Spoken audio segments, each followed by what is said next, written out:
Alright, mkulamusiza kwenye mkwano gwange najjo sinzo bango tuwuliriza bali kwekumira ku Yugi Updates TV era ng'okola ky'amaanyi mbatumiddeko mwena era nga mbebaza mugenda maaso n'okupanga mutukakkalabya nga mutuusaako engalo mukolera ddala ekintu eky'amaanyi ennyo.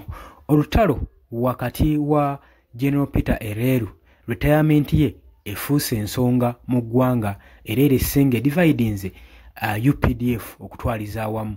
Lwaki? Kubanga General Peter Ereru yabadde tanatuuka mu retirement age naye kyonna kyonna ekimusindiikiriza emabega waakyo ky'amaanyi nnyo.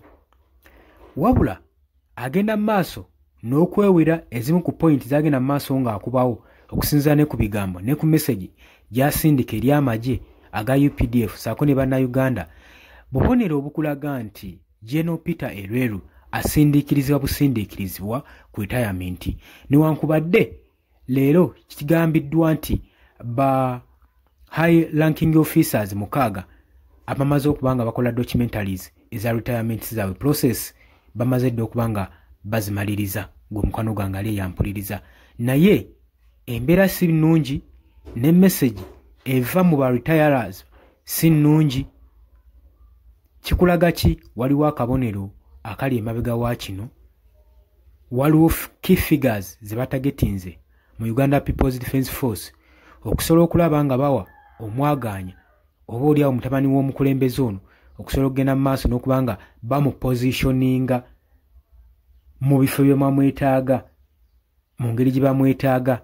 Balinga abagamba nti nno bajjawo obstacle eziyinza okuhindalinga Muhoozi Kainerugaba okusobola okutambuza obukulembeze bwe si mu UPDF mwokka wabula n'okumwagaliza entebe y'obukulembeze bw'eggwanga Uganda.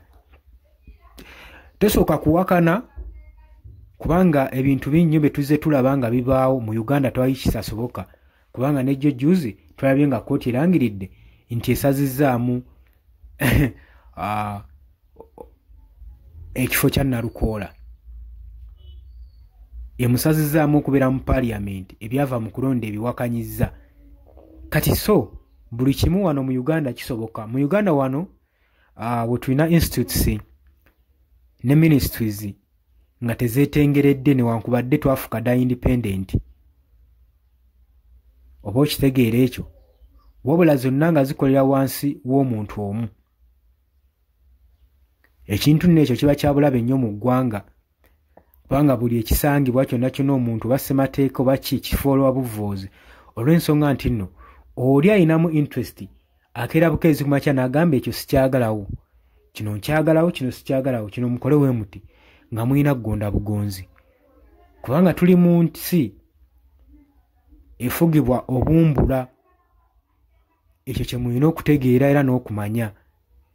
Ate ba generals bangi abazze bakolebwako mu ngeri weeti ne basindiikizibwa mu retirement nga tebasobola kwogera lwa nsonga emu. Nagambye omujaasi yenna agoberera order tasobola kuwalira aba anyoomodde, aba akoze disobedience eri ebiragiro bya commander in chief.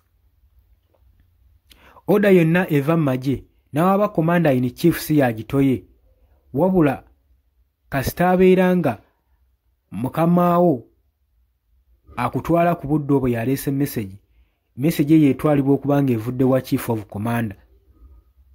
command. Ewo kitegeera ekyo.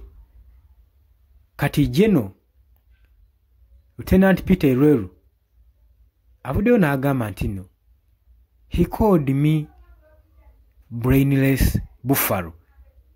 Tujjukira bulungi Muhoozi Kainerugaba ebiseera bye baatabukamu awo ne bagenda mu maaso n'okwerangira nga buli muntu akasukira munne.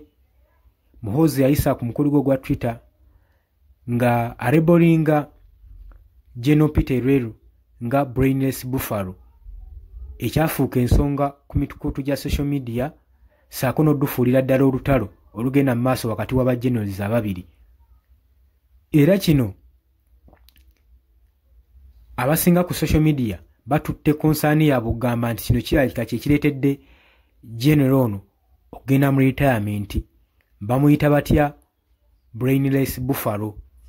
Weewaawo si yandibadde ensonga ennyo eri awo kubanga Muhoozi Kainerugaba Chief of Defence Force nga bulijjo atera okutwitinga n'ateekayo controversial statements ku mukutu gwe ogwa Twitter ku kibanja kye nga tasoose na kulowooza oba kigenda ku affectinga kitya oba either negatively oba positively wabula ye kasita postinga n'afuna views olw'okubanga bangi nga yemugamba nti anoonya popularity mu community tetumanyi oba weekito we kiri kakati tetumanyi na nsonga oba ddala ekituufu General Peter Leru ekimutwala mu retirement oba assault season ezibadde zikolebwa General Muhoozi Kainerugaba ddala ze zimusindiikiriza okubanga alabanga aweebuddwa nnyo okusobola okulaba nga asulawo uniform agende mu retirement.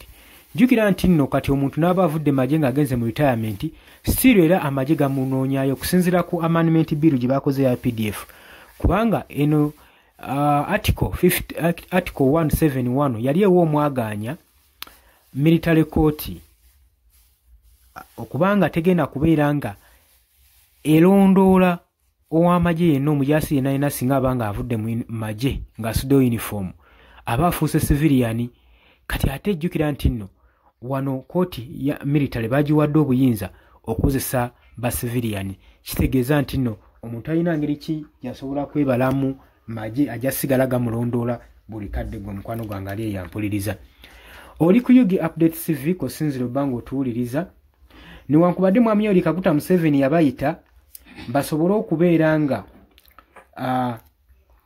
balaba engeri gye badisolovingamu entalo ezaligenda wakati wa General Peter Leru saako ne Muhoozi Kainerugaba newankubadde baabayita ne babeera nga abatabaganya embeera erabika okubanga ekiri kyasigala ku mutima n'ebigambo Muhoozi bye yali akasukidde Lieutenant General Peter Leru.